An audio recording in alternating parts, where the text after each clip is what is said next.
Ano ba ang nangyayari dito? Sa Arivalobi ng Ninoy Aquino International Airport, isang matandang Ginoo na may tungkod ang sumigaw habang nanginginig ang kamay na humahawa sa kanyang cellphone. Biglang tumahimi ang paligid at lahat ng mata ay napako sa kanya. Isang grupo nga mayayamang senior citizen mula sa Moscow na may average na yaman na 5 bilyong piso bawat isa, ang napilit na maglakbay patungong Pilipinas sa kabilang mariing pagtutol ng kanilang mga pamilya. Itinuturing nila itong isang mapanganib na bansa sa silangan. Ngunit 5 minuto pa lamang matapos tumapak sa lupa ng Pilipinas, bakit napuno ng kaguluhan ang paliparan? At bakit kinailangan nilang agad-agad na tumawa sa kanilang pamilya sa Rusya? Ito ang talangang pakabigla at pahanga ng 18 na matatanda na nabuhay sa isang mundong sarado at nakahiwalay nang sila'y mahumaling sa mahika ng pang-araw-araw na buhay sa Pilipinas, isang karanasang lubusang napabago sa kanilang pananaw sa buhay. Ang katotohanan sa likod ng kaguluhang iyon sa paliparan na nakakuha ng atensyon ng buong mundo ay malapit ng mabunyag. Ang dahilan kung bakit nagulat ang mundo. Ang kaguluhan sa nayanang ang mayayamang Ruso ay nagulantang sa Pilipinas sa loob ng 5 minuto. Hanggang ngayon, pinausapan pa rin sa alta sosyedad ng Moscow ang insidenteng ito. Lolo, mapanganib diyan. Pilit na papigil ng isang apo, ngunit walang nangyari. Isang grupong 18 na matatanda, kabilang sa mga pinakamayaman sa Rusya, ang biglaang napasya na tumuloy sa kanilang biyahe sa Pilipinas. Ang kanilang average na yaman ay higit sa 5 bilyong piso, at ang kanilang average na edad ay 75. Karamihan sa kanila ay hindi pa nakakalabas ng Moscow sa buong buhay nila. Mahigpit ang pagtutol ng kanilang pamilya, bakit ninyo gustong pumunta sa ganon kalayong bansa sa silangan? Ngunit buo na ang kanilang pasya? Edo na nga, sa arrival lobby nga naiya, sabay-sabay na natigilan ang 18 na matatanda. Hindi sila makapaniwala sa kanilang nakikita. Ano ito? Paano nangyari ito? Makalipas ang ilang sandali, kinuha nila ang kanilang cellphone at nagsimulang gumawa ng emergency call sa kanilang pamilya sa Rusya. Anak, hindi ka panipaniwala ang nakikita ko ngayon, kukunan kong litrato at ipapadala sa iyo. Hindi mo paniniwalaan kung hindi mo mismo makikita. Ano nga ba ang nangyari? Ating pakinggan ang kwento ni Olga Petrova, isang Russian luxury travel specialist na personal na nagtala ng kanilang nakakamanghang 1 linggong paglalakbay. Bago tayo magsimula, kung maari ay mag-subscribe at i-like ang channel na ito. Malaking tulong ito upang may bahagi pa namin ang mga kamanghamanghang kwento tungkol sa Pilipinas. Ako si Olga Petrova, isang luxury travel specialist sa Moscow sa loob ng 20 taon. Kamakailan lang, naranasan ko ang pinaka hindi malilimutang paglalakbay sa aking buhay. Sinamahan ko ang 18 na napakayamang senior citizen mula sa Rusya sa isang espesyal na biyahe patungong Pilipinas. Ang kanilang average na edad ay 75 at karamihan sa kanila ay hindi pa nakakalabas ng Moscow. Bago pa man kami umalis, puno ako ng alalahanin. Kakayanin kaya ng kanilang katawan ang mahabang flight, makaka-adjust kaya sila sa kakaibang kultura ng Asya, ngunit lahat ng aking pangamba ay nakamali. Dumating kami sa Naya bandang 1:00 ng madaling araw. Pagbaba namin ng eroplano at habang naglalaka sa pasilyo patungo sa immigration, isang 78 taong gulang na lolo ang biglang huminto. Tumingin siya sa paligid, at nanlaki ang kanyang mata. Ang buong paliparan ay maliwanag at kumikinang. Kahit hating gabi na, lahat ng pasilidad ay gumagana ng perpekto. Sa paliparan ng Moscow, pasapit ng 11 ng gabi halos lahat ng tindahan ay sarado na, at halos wala ka nang makikitang staff. Ang paglilinis ay sinisimulan pa lamang kinaumagahan, ngunit iba sana iya. Sa bawat information desk, may mga staff na nakangiting naghihintay. Ang janitor ay agad na pinupunasan ang lugar na dinaanan ng pasahero. Ang sahig ay makintap na parang salamin. Ang pinakagulat na sandali ay nang madaanan namin ang banyo. Isang janitress ang nakatayo sa may pintuan, at sa bawat pasaherong dumadaan, siya ay ngumingiti at magalang na bumabati ng "Good evening, ma'am sir." Halos hindi ako makapaniwala sa nakikita ko. Isang bagay na hindi mo kailanman maisip na mangyayari sa Rusya. Isa sa mga kasama namin ang lumapit sa akin at bumulong, "Bakit ganong kabay at kagalang ang matagalinis dito?" Wala ako may sagot. Habang naghihintay kami sa immigration, isa pang malaking sorpresa ang dumating. Kahit na kami ay isang malaking grupo ngang dayuhan na hindi inaasahan, hindi na bago ang pakikitungo ngang staff. Sa katunayan, agad silang na-deploy ng isang staff na matatas mag-Ingles para sa amin. Isinasaalang-alang niya ang edad ng mga matatanda, kaya dahan-dahan at magalang niyang ipinaliwanag ang lahat. Mula sa direksyon patungo sa aming sasakyan hanggang sa aming itinerary kinabukasan, lahat ay inasikaso niya. Paulit-ulit niya kaming tinanong kung may kailangan pa kami. Sa 20 taon ko sa industriya ng turismo, ngayon lang ako nakaranas ng ganitong antas ng serbisyo sa harap ng electronic gates, muli silang namangha. Kapag may isang matandang nalilito sa makina, agad na may lalapit na staff para tulungan sila ng may kabaitan. Ang screen ay may mga opsyon para sa iba't ibang wika, kabilang na ang Russian. Isang dating inhinyero sa grupo ang nasabi sa akin matapos gamitin ang e-gate. Ang sistema ay napakadaling gamitin kahit para sa mga dayuhan. Sa Moscow, nasa testing stage pa lang ito pero dito pang araw-araw na pala. Ganon din ang nangyari sa baggage claim. Sa isang malaking screen, real-time na ipinapakita ang lokasyon ng mga bagahe. Sa Rusya, madalas inaabot ng 1 oras ang pahahanap ng bagahe, ngunit dito, lahat ay mabilis at tumpak. Ang conveyor belt ay tahimik at maayos na umikot, at bawat bagahe ay may tracking system, kaya't halos impossible itong mawala. Isang dating factory owner ang humanga sa kahusayan ng sistema. Habang naghihintay kami ng aming pre-book tourist bus papuntang Makati, nagsimulang mabago ang ekspresyon ng mga matatanda. Ang kaba na kanilang naramdaman sa isang dayuhang bansa ay napalitan ng pananabi at pagkamangha. Nang dumating ang bus, muli silang nagulat. Malinis ang loop at comfortable ang nga upuan.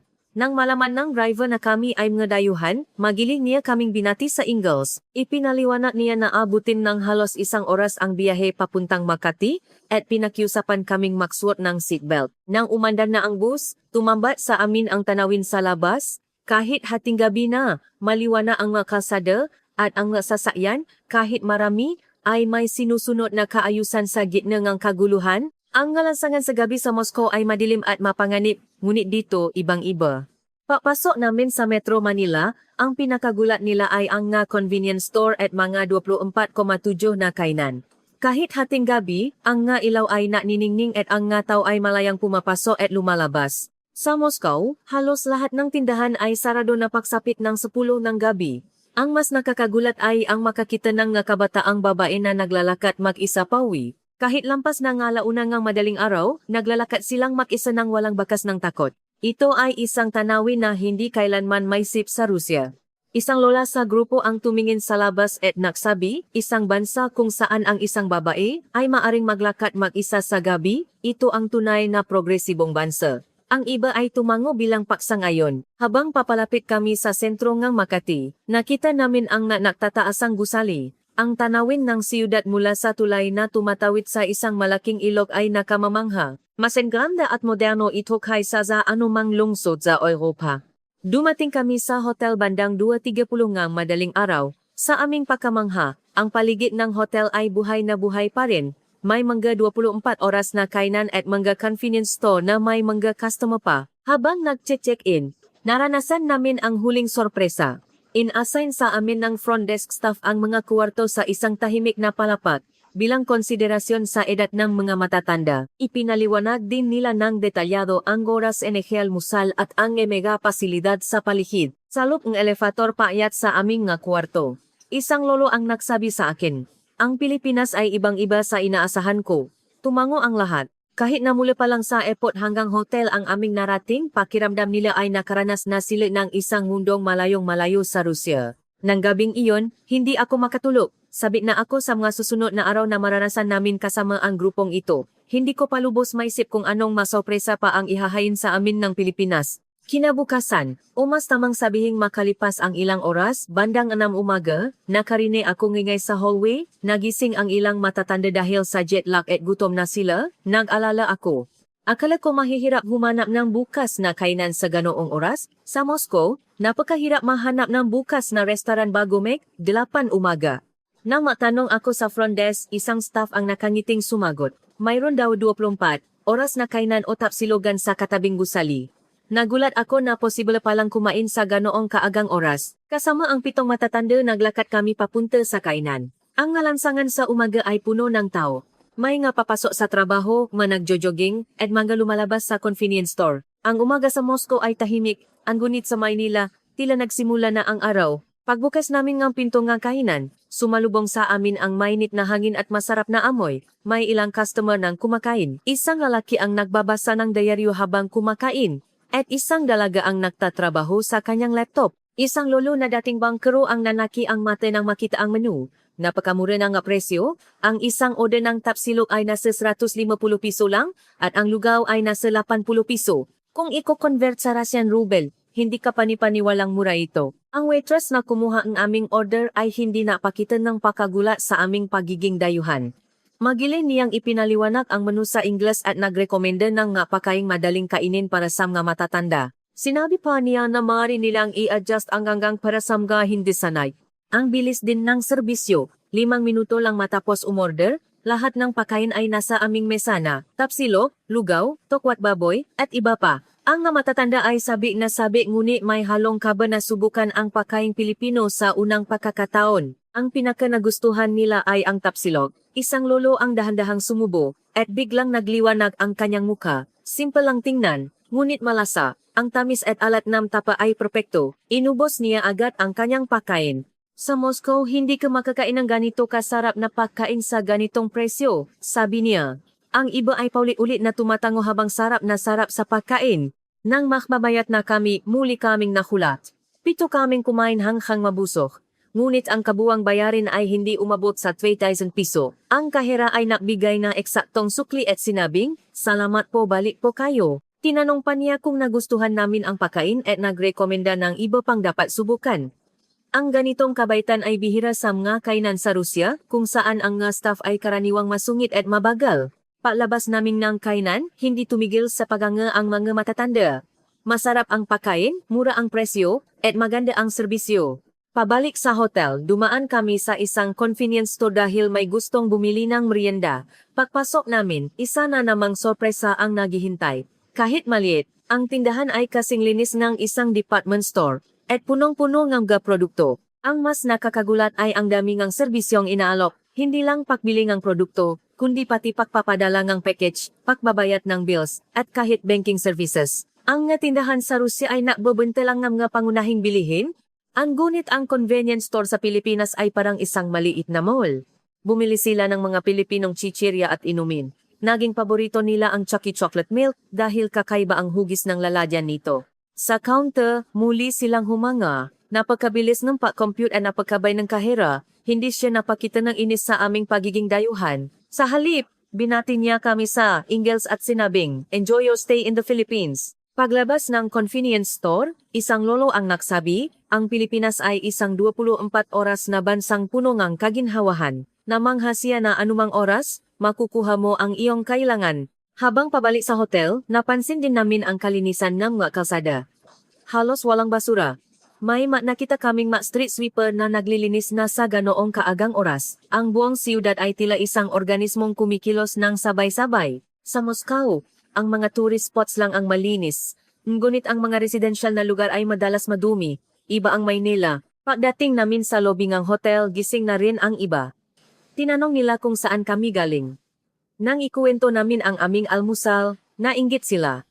Sa susunod, isama niyo kami, sabi nila. Ang karanasang iyon sa maagang almusal ang nabigay sa buong grupo ng kanilang matinding unang impresyon sa Pilipinas. Bandang 9 umaga, sinimulan namin ang aming formal na paglilibot sa Maynila. Ang una naming destinasyon ay ang Rizal Park. Inirekomenda ito ng hotel staff na nagsabing ito ang pinakamagandang lugar upang makita ang pang-araw-araw na buhay ng Pilipino. Ang pagsakay sa MRT ay isang bagong karanasan para sa kanila. Karamihan sa kanila ay puro pribadong sasakyan lang ang ginagamit sa buong buhay nila. Pagpasok namin sa istasyon ng MRT, nagulat sila. Napakalinis ng look ng istasyon. Makintab ang sahig at walang bahid ng dumi ang ngapada. Ibang-iba ito sa madilim at lumang itsura ng subway sa Moscow. Sumakay kami sa eskalator pababa sa platform.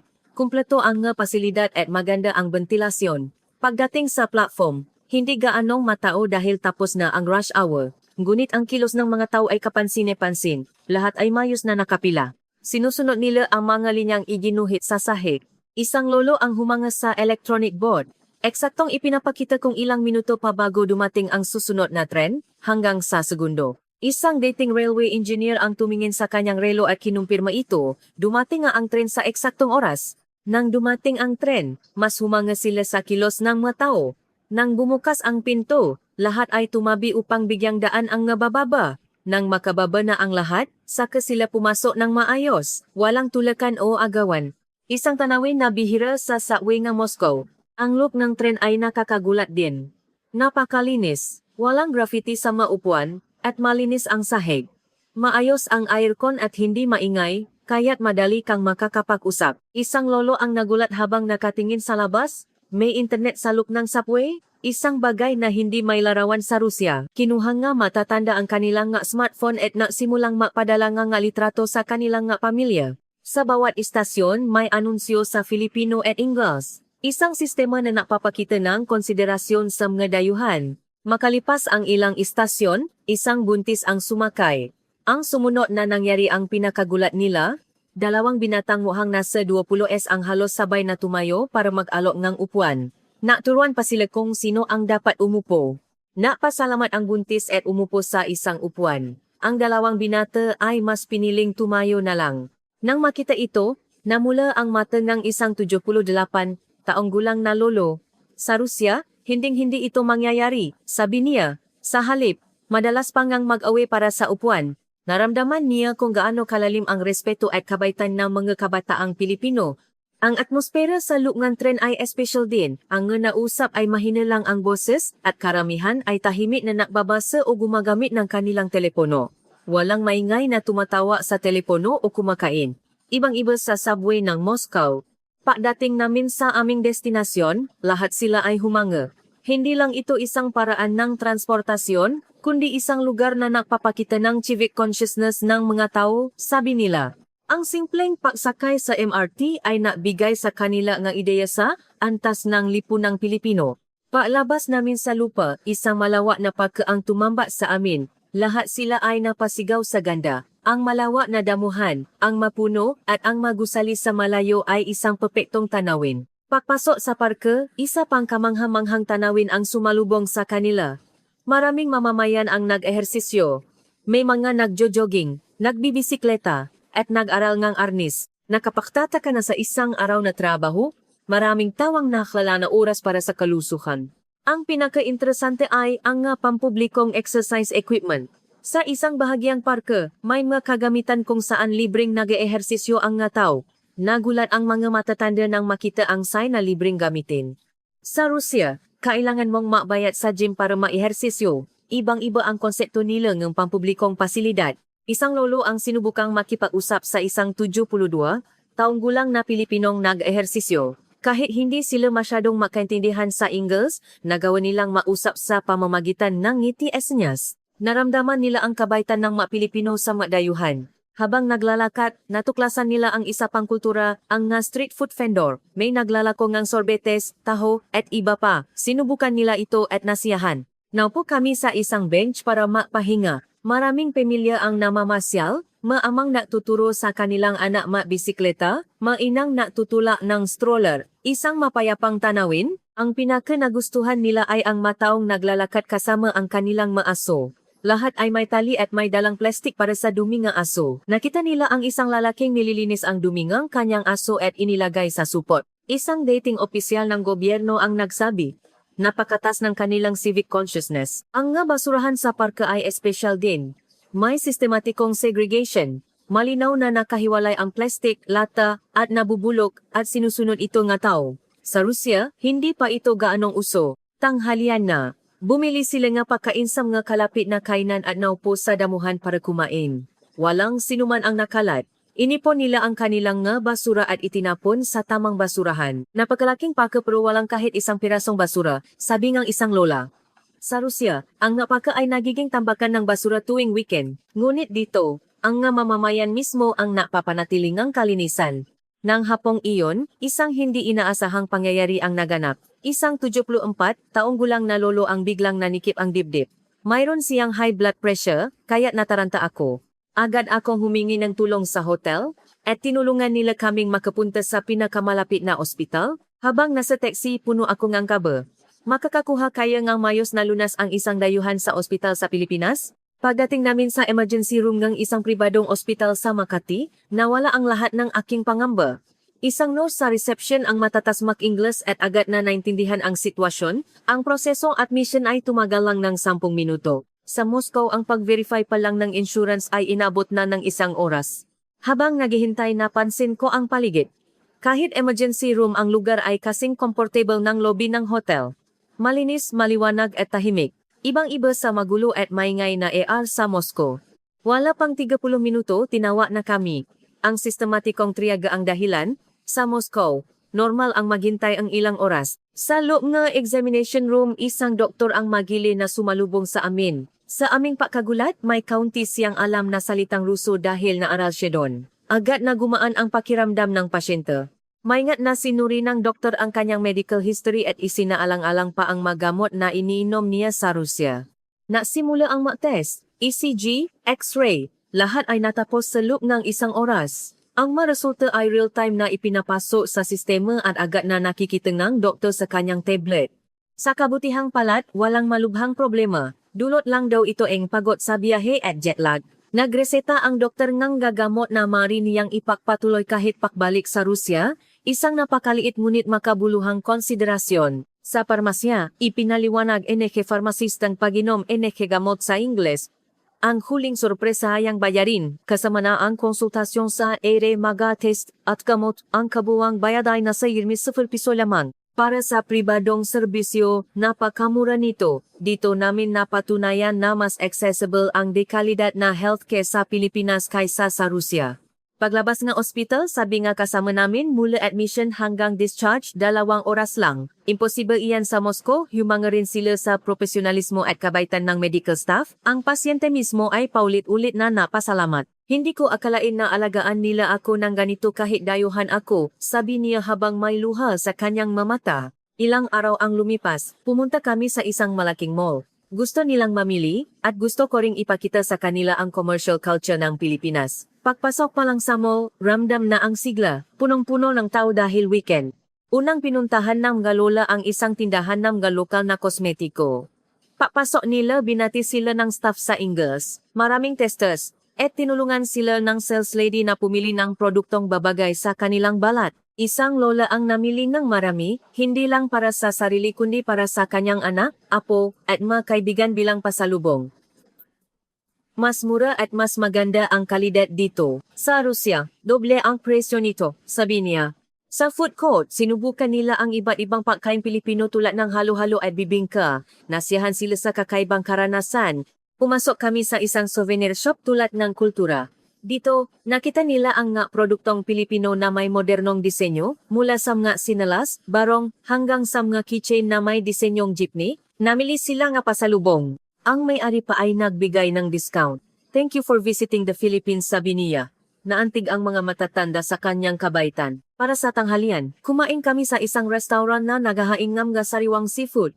Ang menu ay may mga litrato at English translation, kaya madali silang nakapili. Namangha sila sa presentasyon at sarap ng pagkain. Pagkatapos kumain, bumisita kami sa isang makasaysayang simbahan sa Intramuros. Dito, naramdaman nila ang kasaysayan ng Pilipinas. Tahimik nilang pinamasdan ang arkitektura. Naupo kami sa isang bench at nakuwentuhan tungkol sa kanilang karanasan. Lahat sila ay nagsabi na ang oras nila sa Pilipinas ay napakahalaga. Higit pa ito sa kanilang inaasahan. Wala akong alam tungkol sa Pilipinas noon, pero ngayon, isa na ito sa mapaborito kong bansa, sabi ngang isang lolo, sumang-ayon ang lahat. Babalik kami ulit, at sa susunod, mas matagal, sabi nila. Dumating ang huling araw. Maga silang nag-impaka. Habang naalmusal, lahat ay tahimik. Halata ang lungkot sa kanilang nga mukha. Bago umalis sa hotel, napakuha kami ngang litrato kasama ang nga staff. Sa loob ng 1 linggo, naging malapit na sila sa amin. Sa bus papuntang airport, ibang-iba na ang atmosfera. Ang pananabi ay napalitan ng lungkot. Tinititigan nila ang papalipas na tanawin ng Maynila, tila itinatata sa kanilang isipan. Sa loob ng 1 taon, babalik ako, mahinang sabi ng isang lola. Sumang-ayon ang lahat. Dumating kami sa Naya, ang lugar kung saan nagsimula ang lahat, ngunit ngayon, ibang-iba na ang kanilang nararamdaman. Nagawa sila ng huling minutong pamimili sa duty free. Bumili sila ng mga pasalubong tulad ng dried mangoes, polvoron at kape. Isang lolo ang bumili ng 1 kahon ng instant pancit canton. Gusto kong matikman ulit ang lasa ng Pilipinas sa Rusya, sabi niya. Nang malapit na ang boarding time, bumigat ang kanilang nga hakbang. Habang papunta sa boarding gate, isang lola ang napunas ng luha. Napakabuti ngang Pilipinas, ayoko pang umalis, sabi niya. Sa harap ng gate, kumuha kami ng huling litrato. Lahat ng 18 sa kanila ay sumiga ng, "Salamat po." Ito ang salitang natutunan nila sa loob ng isang linggo. Ang nga airport staff ay kumawi din sa kanila. Habang pasakay ng eroplano, pabalik-balik ang kanilang tingin. Ayaw pa nilang iwan ang Pilipinas. Kahit nakaupo na, nakatingin pa rin sila sa bintana. Nang lumipat na ang eroplano, isang lolo ang nagsabi, "Ang isang linggo ko sa Pilipinas ang pinakamahalagang panahon sa aking buhay. Sa 75 taon ko, ngayon lang ako nakaramdam ng ganitong kaligayahan." Sumang-ayon ang lahat. Nakita at naramdaman nila mismo kung gaano kahanga-hanga ang bansang ito. Ang init ng mga tao, ang civic consciousness, at ang kabaitan na perpekto. Sa mahabang flight pabalik sa Moscow, walang tigil nilang pinausapan ang kanilang nga alaala, ang 24 oras na convenience store, ang karanasan sa MRT, ang dekalidad na ospital, ang saya sa pamimili sa mall, at ang ganda NG Parke. Para sa akin, espesyal din ang biyaheng ito. Sa 20 taon ko bilang tour guide, ngayon lang ako nakakita ng nga kliyenteng ganito kasaya. Muli kong napatunayan na ang Pilipinas ay isang tunay na kamangha-manghang bansa. Kinaumagahan, dumating kami sa Moscow. Sinalubong sila ng kanilang nga pamilya. Tuwang-tuwa nilang ikinuwento ang tungkol sa Pilipinas. Nabago ang ekspresyon ng kanilang mga pamilya mula sa paalala patungo sa pakamangha. Ilang araw ang lumipas, isang malaking bagay ang nangyari. Isa sa mga kasama namin ang nagsimulang mag-post ng magalitrato at video ng kanilang biyahe sa social media. Ang kalinisan ng NAIA, ang kaayusan sa MRT, ang ganda ng parka. Naging viral ito, nagulat ang kanilang mga kaibigan sa Rusya. Hindi namin alam na ganyan pala kaunlad at kasaya ang Pilipinas, sabi nila. Daan-daang komento ang natanggap nito, karamihan ay nagsasabing gusto rin nilang pumunta. Ang video ng isang babaeng kumakain mag-isa sa isang 24 oras na kainan ng hating gabi ay naging usap-usapan, isang patunay ng kaligtasan sa lipunang Pilipino. Pagkatapos noon, dinumok na mga tawa ang aming travel agency. Karamihan ay makaibigan at pamilya ng mga matatanda na naging interesado dahil sa kanilang nga kwento. 3 beses na mas marami ang nagbook. Ang mga tour package papuntang Pilipinas ay laging sold out. Ang mga matatandang nakapunta sa Pilipinas ay laging ito ang bukang bibi sa kanilang mga patitipon. Ipinaliliwanag nila ang kahusayan ng mga sistema, ang serbisyong medikal at lalo na ang civic consciousness at kabaitan ng mga Pilipino. Hanggang ngayon, tuloy-tuloy pa rin ang interes sa Pilipinas. Ilan sa makasama namin sa grupo ay bumalik na nga, kasama na ang kanilang nga pamilya. Gusto kong ipakita sa mga apo ko ang Pilipinas, sabi nila. Ang lolo na nakasakit ay regular nang bumibisita sa Pilipinas para sa kanyang medical check-up dahil sa tiwala niya sa mga doktor doon. Dahil dito, gumawa ako ng isang espesyal na tour package na hindi lang pamamasyal, kundi isang karanasan sa pang-araw-araw na buhay ng mga Pilipino. Marami ang interesado, ang Pilipinas ay hindi na isang mapanganib na bansa para sa Maruso. Ito ay naging isang bansang nais nilang tularan at puntahan. Para sa mga senior citizen, ito ay isang lugar na nabibigay ng pakamangha at kaligayahan. Ang malit na biyaheng iyon ay naktulot na malaking pakbabaho. Ang lakas ng Pilipinas ay hindi lang sa ekonomiya, kundi sa kahusayan ng sistema sa kamalayan ng mga mamamayan, at higit sa lahat, sa mainit na puso nga tao. Nais kong mas marami pang Ruso ang makakilala sa tunay na ganda ng Pilipinas. Hanggang dito na lang ang ating kwento. Ano ang masasabi ninyo sa Pilipinas na nakita ngang matatanda mula sa Moscow? Mangyaring mag-iwan ng komento. Maraming salamat sa panonood.